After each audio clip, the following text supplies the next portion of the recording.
Ya, Assalamualaikum warahmatullahi wabarakatuh. Perkenalkan, nama saya Muhammad Fikri Agrizal dengan NIM 220404501023. Kali ini saya akan mengambil judul tentang hubungan antara penggunaan media sosial dengan konsentrasi belajar di siswa di SMA Negeri 3 Makassar. Adapun yang melatar belakangi saya mengambil judul ini karena seiring dengan pesatnya perkembangan ilmu pengetahuan, teknologi dan informasi, internet kini telah menjadi bagian yang terpisahkan dari kehidupan masyarakat. Internet merupakan salah satu bentuk kemajuan dari teknologi itu sendiri. Melalui internet, siapapun dapat memperoleh informasi dengan lebih cepat dan efisien, serta berinteraksi dengan orang lain di mana saja. Pada saat ini, perkembangan teknologi sangat meningkat sehingga memberikan kemudahan kepada para penggunanya, terutama dalam bidang pendidikan. Dengan adanya kemajuan teknologi ini memudahkan siswa untuk mencari informasi mengenai mata pelajaran. Namun, kemajuan teknologi memberikan godaan terhadap siswa untuk membuka media sosial sehingga mereka tidak fokus ketika belajar dan pada akhirnya konsentrasi belajar siswa terganggu.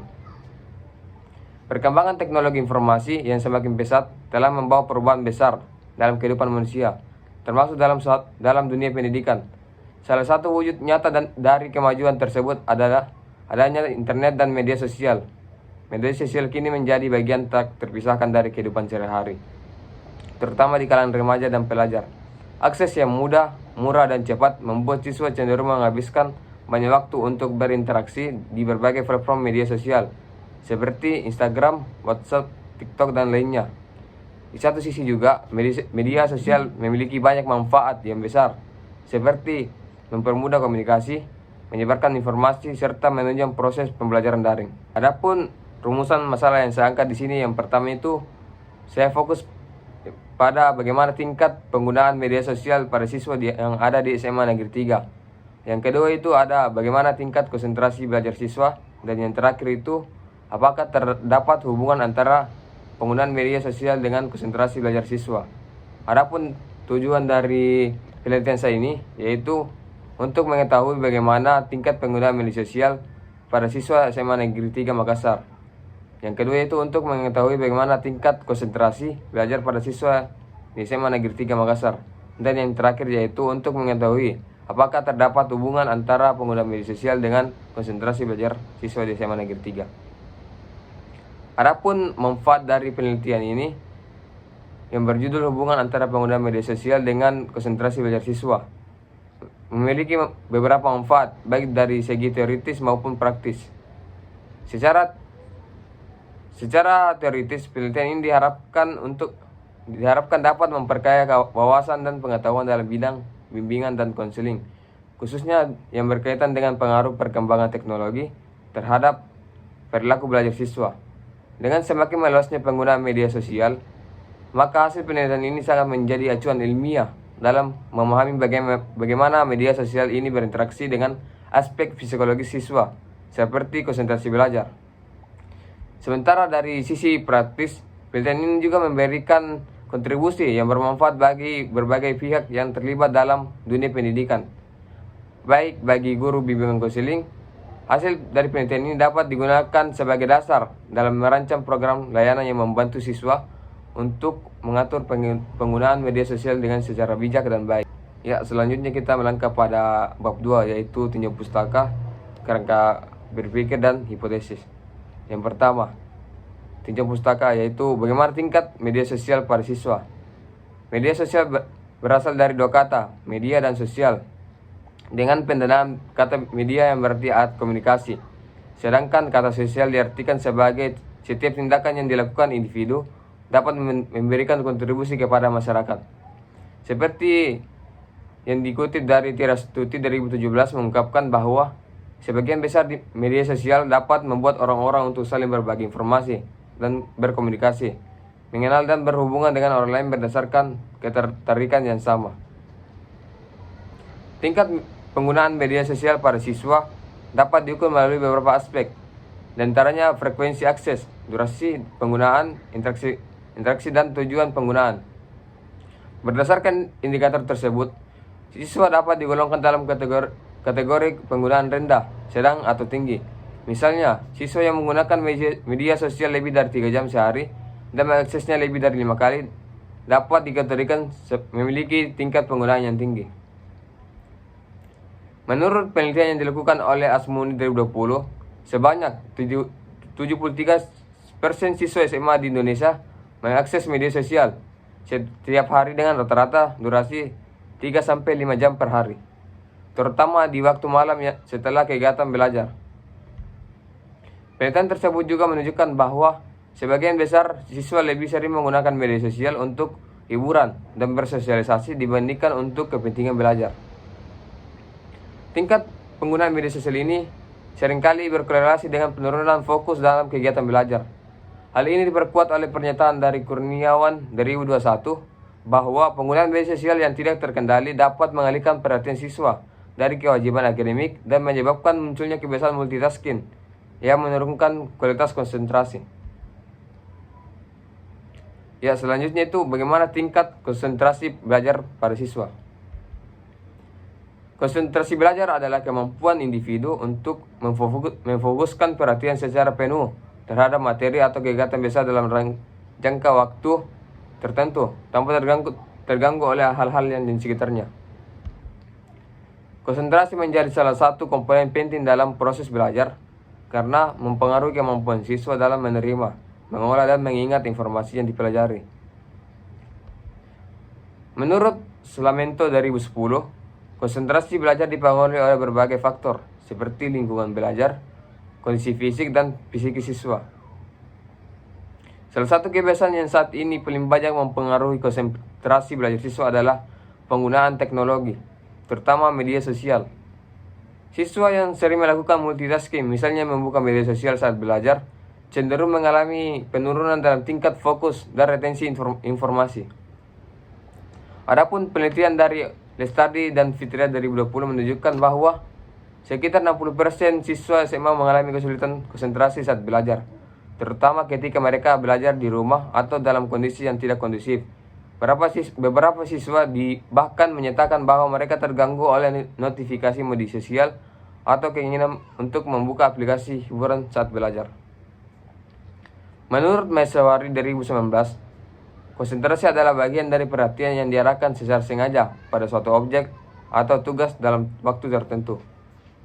Ketika seseorang berkonsentrasi, maka energi mental dan kognitifnya dipusatkan hanya pada satu titik, dan aktivitas lainnya ditekankan oleh hal lain seperti bermain HP. Maka kemampuan ini untuk mempertahankan fokus akan semakin lemah. Ya, selanjutnya itu apakah terdapat hubungan antara penggunaan media sosial dengan konsentrasi belajar siswa? Penggunaan media sosial yang berlebihan berpotensi mengganggu konsentrasi belajar siswa. Perhatian mereka akan mudah teralihkan dan mereka akan kesulitan memusatkan pikiran secara penuh pada materi pembelajaran. Menurut penelitian dari Lestari dan Fitria 2020, semakin tinggi frekuensi penggunaan media sosial, semakin rendah konsentrasi belajar siswa tersebut. Mereka menunjukkan bahwa siswa yang aktif di media sosial cenderung lebih mudah terdistraksi, terutama ketika ada notifikasi atau dorongan untuk membuka aplikasi di tengah kegiatan belajar. Menurut Keynes dan Garcia, paparan media sosial secara terus-menerus dapat menurunkan kapasitas atensi otak terhadap tugas-tugas akademik. Ketika siswa sering berinteraksi dengan media sosial, mereka menjadi terbiasa menerima rangsangan informasi yang cepat, singkat, dan pada akhirnya membuat mereka kurang sabar. Ya, adapun penelitian yang relevan dengan penelitian yang saya ajukan kali ini, yang pertama itu ada dari penelitian dari Nur Aziza Imran dari 2020, yang judulnya itu tentang penerapan teknik self-management untuk mengurangi kecanduan media sosial pada siswa di SMA Negeri 1 Sinjai. Penelitian ini menilai penerapan teknik self-management untuk mengurangi media sosial pada siswa di SMA Negeri 1 Sinjai. Adapun penelitian yang relevan yang kedua yaitu pengaruh tingkat konsentrasi belajar siswa terhadap daya pemahaman materi pada pembelajaran kimia di SMA Negeri 2 Batang, yang dilakukan oleh peneliti Ria Aviana. Dalam skripsi tersebut, salah satu faktor yang dapat mempengaruhi rendahnya daya pemahaman siswa adalah konsentrasi. Konsentrasi merupakan pemusatan perhatian dalam proses perubahan tingkah laku yang dinyatakan dalam bentuk penugasan, penggunaan, dan penilaian terhadap sikap dan nilai-nilai. Ya, selanjutnya kita berangkat pada kerangka berpikir. Kemajuan teknologi informasi yang sangat pesat telah membawa perubahan besar dalam kehidupan manusia, termasuk dunia pendidikan. Adapun salah satu dampaknya yaitu penggunaan media sosial yang semakin meluas di kalangan siswa. Media sosial seperti Instagram, WhatsApp, TikTok, dan YouTube tidak hanya digunakan sebagai sarana komunikasi, tetapi juga mereka menggunakan sebagai sumber hiburan, informasi, bahkan pembelajaran.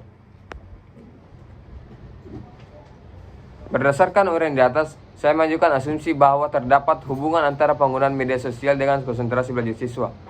Semakin tinggi dan tidak terkontrol intensitas penggunaan media sosial, maka semakin besar kemungkinan menurunnya tingkat konsentrasi belajar siswa.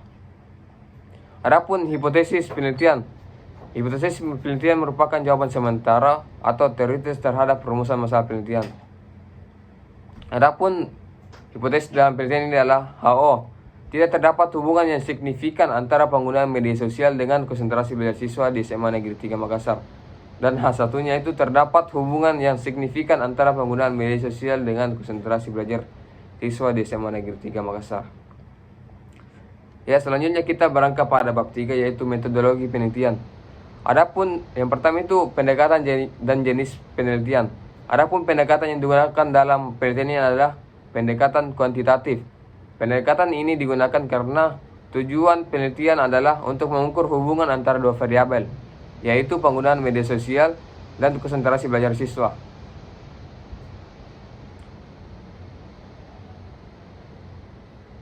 Adapun jenis penelitian yang digunakan pada penelitian ini yaitu studi penelitian korelasional. Penelitian korelasional bertujuan untuk mengetahui terdapat hubungan antara dua variabel atau lebih, serta seberapa kuat dan arah hubungan tersebut.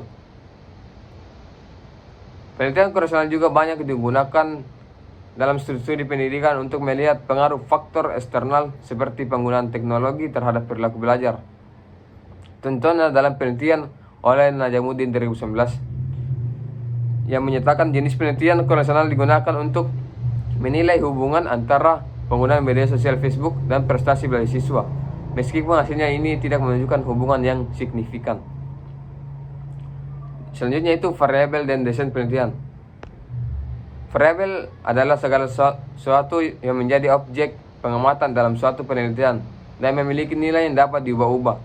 Dalam penelitian ini terdapat dua jenis variabel utama. Yang pertama itu jenis variabel bebas atau independen dan variabel terikat dependen.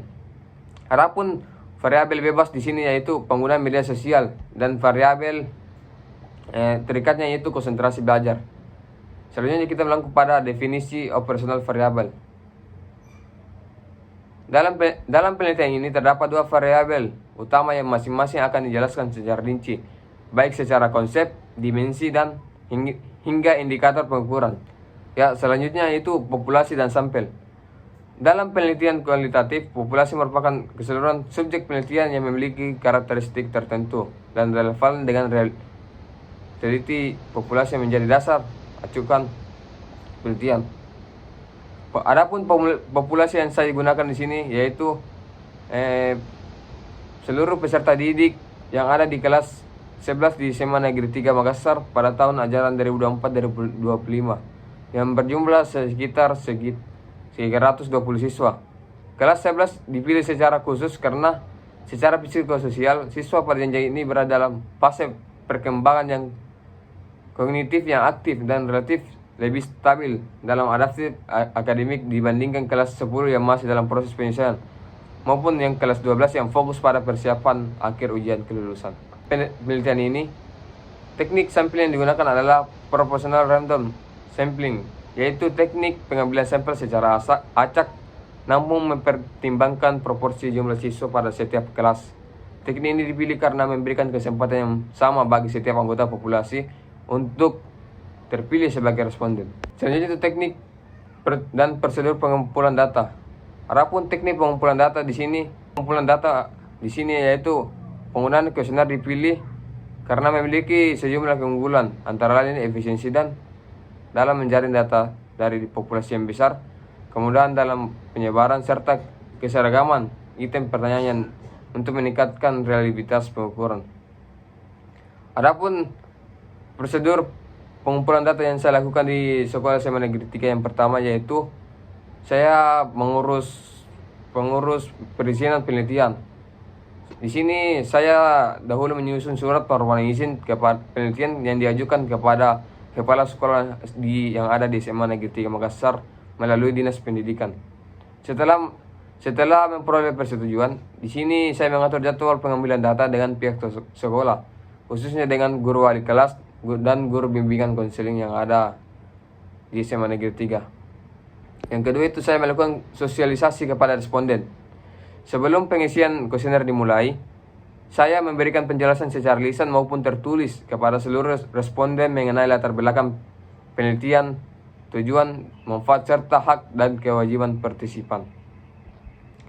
Selanjutnya itu pelaksanaan pengisian kuesioner dan pengumpulan dan pemeriksaan kuesioner. Ya, selanjutnya kita berlangkah pada teknik analisis data. Dalam penelitian ini, teknik analisis data yang digunakan adalah analisis statistik inferensial dengan pendekatan korelasi. Mengingat tujuan utama dari penelitian ini adalah untuk mengetahui arah tidaknya hubungan antara variabel penggunaan media sosial dan konsentrasi belajar. Maka teknik statistik yang digunakan adalah uji korelasi person product moment. Sebelum melakukan uji korelasi, terlebih dahulu dilakukan analisis deskriptif untuk menggambarkan distribusi data dan pada masing-masing variabel. Statistik deskriptif melalui nilai rata-rata, simpangan baku, nilai minimum dan maksimum, serta frekuensi dan persentase kategori belajar pada penggunaan media sosial dan tingkat konsentrasi belajar. Langkah ini bertujuan untuk memberikan gambaran umum untuk mengenai kondisi dan data responden. Selanjutnya, untuk memastikan data memenuhi asumsi statistik parametrik dilakukan, yaitu uji normalitas terhadap distribusi dan masing-masing variabel menggunakan uji Kolmogorov atau Shapiro-Wilk. Data yang terdistribusi normal menjadi persyarat penting dalam penerapan uji korelasi. Itu saja sedikit penjelasan saya mengenai tentang proposal saya yang saya ajukan kepada Bapak. Kurang lebihnya mohon dimaafkan. Wabillahi taufiq wal hidayah. Wassalamualaikum warahmatullahi wabarakatuh.